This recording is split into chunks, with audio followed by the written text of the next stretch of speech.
আসসালামু আলাইকুম। আপনারা সব কেমন আছেন? আশা করি ভালো আছেন। আলহামদুলিল্লাহ আমিও ভালো আছি। আজকের রেসিপি চিংড়ি মাছের মালাইকারি। নারকেলের দুধ ছাড়াই চিংড়ি মাছের মালাইকারি দেখাবো খুব সহজ পদ্ধতিতে। আপনারা পুরো ভিডিওটা দেখতে থাকুন।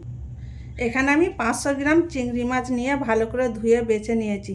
চিংড়ি মাছগুলোকে আমি ছোট কাটি দিয়ে এইভাবে গেঁথে নিয়েছি, যাতে করে ভাজার সময় ছোট না হয়ে যায়। আর এখানে আমি দুটো চিংড়ি মাছ রেখেছি, আপনাদের আমি দেখাবো কিভাবে মাছটা আমি বেচেছিলাম।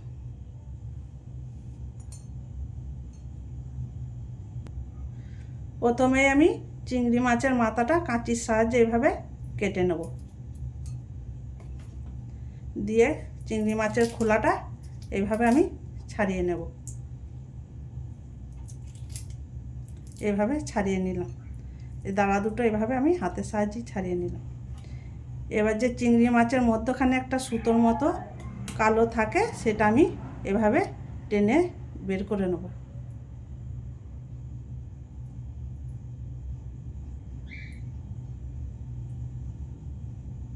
এই দেখুন বন্ধুরা, বের করে নিয়েছি। আবারও আমি দ্বিতীয় মাছটা আমি আপনাদের কেটে দেখাচ্ছি। মাথাটা আমি এইভাবে কেটে বাদ দিয়ে দিলাম, দিয়ে আমি চিংড়ি মাছের খোলাটা এইভাবে হাতের সাহায্যে ছাড়িয়ে নেব।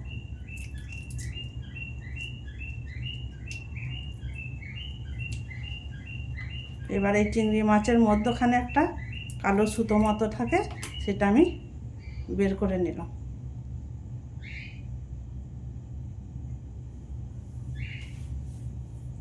এবার আমি চিংড়ি মাছগুলো একটা ছোট কাটি নিয়েছি, এভাবে গেঁথে নেব, যাতে করে ভাজার সময় মাছটা ছোট না হয়ে যায়।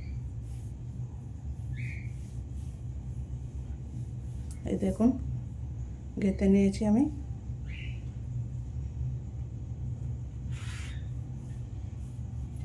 এই মাছটাও আমি গেঁথে নেব ঠিক একইভাবে। এভাবে আমি মাছটার মধ্যে কাটি দিয়ে গেঁথে নিলাম, যাতে করে ভাজার সময় ছোট না হয়ে যায়। এবার মাছটা আমি মশলা মাখিয়ে নেব। এখানে দিয়ে দিলাম হাফ চামচ নুন, হাফ চামচ হলুদ গুঁড়ো,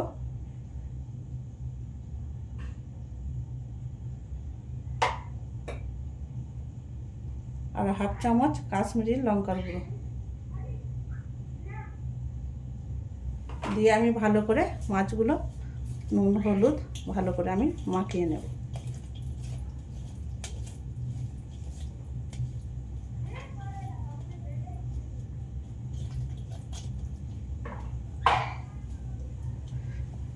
মাছগুলো আমার নুন হলুদ লঙ্কা গুঁড়ো মাখানো হয়ে গেছে। এবার মাছটা আমি 10 মিনিটের মতো রেখে দেবো। আর এখানে আমি 2 চামচ পোস্ত, 8টা কাজু, 1 চামচ কালো সর্ষে নিয়েছি। এটার আমি পেস্ট তৈরি করে নেব।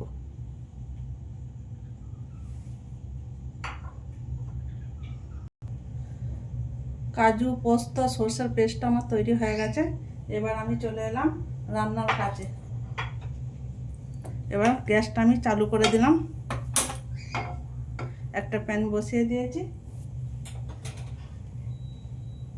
প্যানটা গরম হয়ে গেছে, আমি সাদা তেল দিয়ে দিলাম মাছটা ভাজার জন্য পরিমাণ মতো।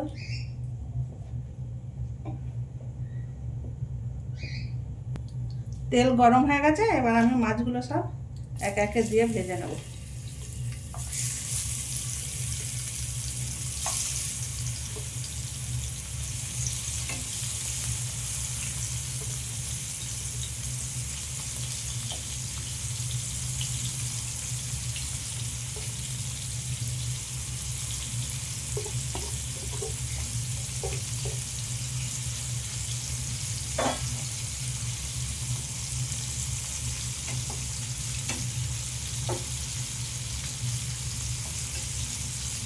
মাছগুলো আমি সব ভালো করে ভেজে নেব। মাছগুলো আমার উল্টো পাল্টা করে ভালো করে ভাজা হয়ে গেছে। এবার আমি তুলে নিলাম।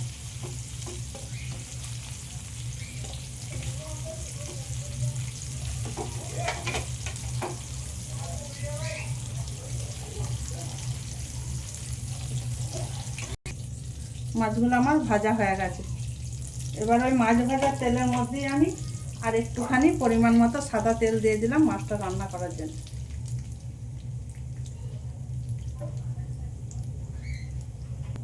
তেল গরম হয়ে গেছে। এবার আমি 3টে এলাচ, 3টে লবঙ্গ, একটা দারচিনির টুকরো দিয়ে দিলাম। একবার নাড়াচাড়া করে নেব।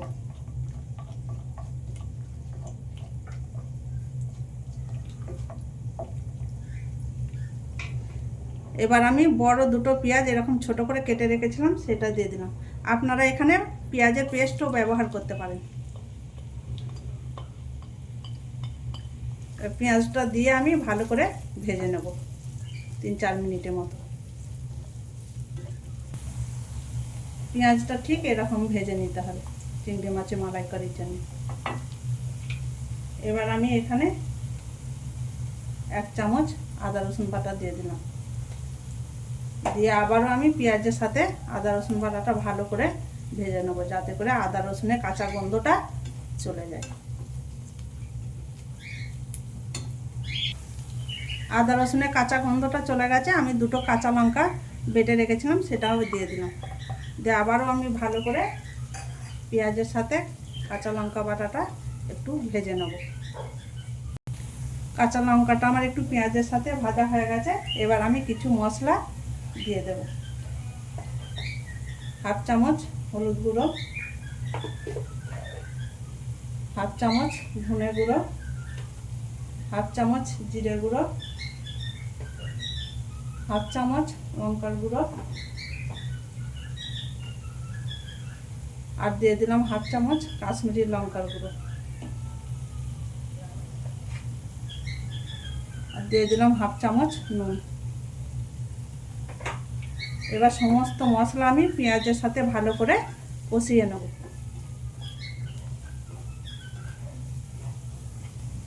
মশলাটা আমার ভালো করে কষানো হয়ে গেছে। এবার আমি কাজু, পোস্ত, সরষের পেস্ট আমি দিয়ে দিলাম।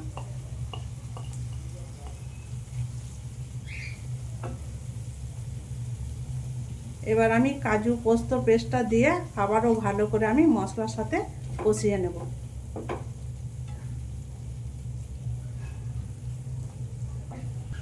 মশলা থেকে তেল ছেড়ে দিয়েছে। এখানে আমি টক দই ভালো করে ফেটিয়ে রেখেছি 3 চামচ আমি এখানে দিয়ে দেব।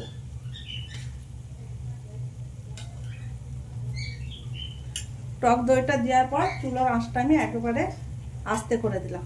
দিয়ে আবারও ভালো করে আমি টক দইটা মশলার সাথে ভালো করে কষিয়ে নেব।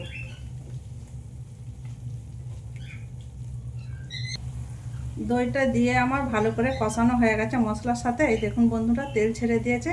এখানে আমি 1 বাটি দুধ দিয়ে দিলাম।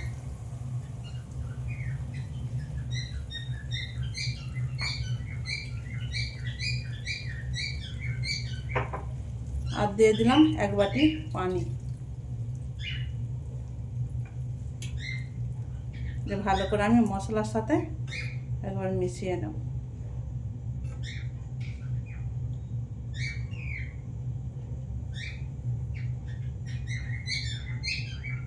চুলোর আঁচটা আমি বাড়িয়ে দিলাম। এবার ঢাকা দিয়ে আমি ভালো করে ফুটিয়ে নেব।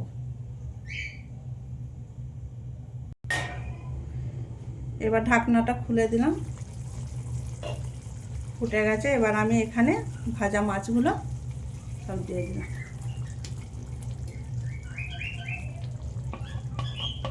মাছ ভাজার যে তেলটা ছিল সেটা এখানে দিয়ে দিলাম।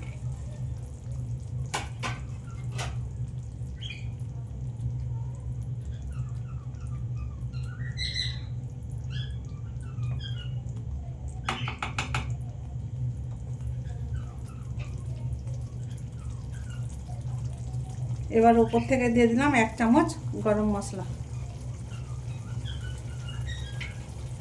দিয়ে আবারও আমি ভালো করে মাছের সাথে মিশিয়ে দিলাম।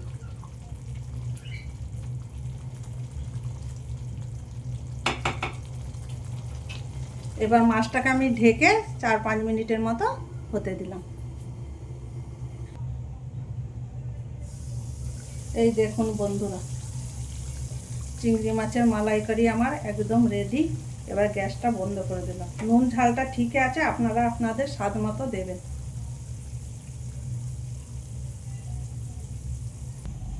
চিংড়ি মাছের মালাইকারি রেসিপি আপনাদের ভালো লাগলে লাইক, সাবস্ক্রাইব, কমেন্ট করে আর আমার সাথে থাকবেন।